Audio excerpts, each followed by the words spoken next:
Hello friends, welcome back. ಬೆಳಗ್ಗೆ ಎದ್ದಿದ ತಕ್ಷಣ ತಲೆ ಭಾರ ಅನ್ನಿಸ್ತಾ ಇದೆ, ತಲೆ ನೋವಾಗ್ತಾ ಇದೆ, ದಿನ ಎಲ್ಲ ಹಾಳಾಯ್ತು ಅಂತ ಅನ್ಕೊಳ್ತೀರಾ? ಬೆಳಗ್ಗೆ ಎದ್ದಿದ ತಕ್ಷಣ ಬರೋ ತಲೆನೋವಿಗೆ ಆಕ್ಯುಪ್ರೆಷರ್ ಅಲ್ಲಿ ಬೆಸ್ಟ್ ರೆಮಿಡಿ ಏನ್ ಗೊತ್ತಾ?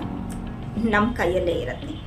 ನಮ್ಮ ಪಾಮಲ್ಲಿ ಈ ಒಂದು ತಮ್ ಫಿಂಗರ್ ಕಡೆಯಿಂದ ಇನ್ನೊಂದು ಕೈನ ತಮ್ ಫಿಂಗರ್ ಯೂಸ್ ಮಾಡಿಕೊಂಡು ಈ ಥರ ಸರ್ಕ್ಯುಲರ್ ಫಾರ್ಮಲ್ಲಿ 5 to 10 minutes ಮಸಾಜ್ ಮಾಡಬೇಕು.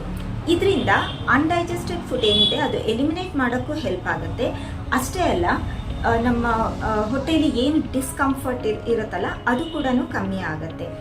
ಇದು ನಮಗೆ ಡೈಜೆಸ್ಟಿವ್ ಪ್ರೊಸೆಸ್ ಇಂಪ್ರೂವ್ ಮಾಡೋಕ್ಕೂ ಆಗುತ್ತೆ, ಬೌಲ್ ಮೂಮೆಂಟ್ಸು ಈಸಿ ಆಗಲಿಕ್ಕೂ ಹೆಲ್ಪ್ ಮಾಡುತ್ತೆ, ನಮ್ಮ ತಲೆನೋವು ಕಮ್ಮಿ ಮಾಡೋದಕ್ಕೂ ಹೆಲ್ಪ್ ಮಾಡುತ್ತೆ. ಇದನ್ನು ಯೂಸ್ ಮಾಡಿ. ಇದರ ಜೊತೆಗೆ ಬ್ರಿಸ್ಕ್ ವಾಕಿಂಗ್ ಮತ್ತು ಮಾಡ್ರೇಟ್ ಎಕ್ಸಸೈಸ್ ಕೂಡ ಹೆಲ್ಪ್ ಮಾಡುತ್ತೆ. ನಿಮ್ಮ ಒಂದು ಹೆಲ್ತ್ ನಿಮ್ಮದೇ ರೆಸ್ಪಾನ್ಸಿಬಿಲಿಟಿ.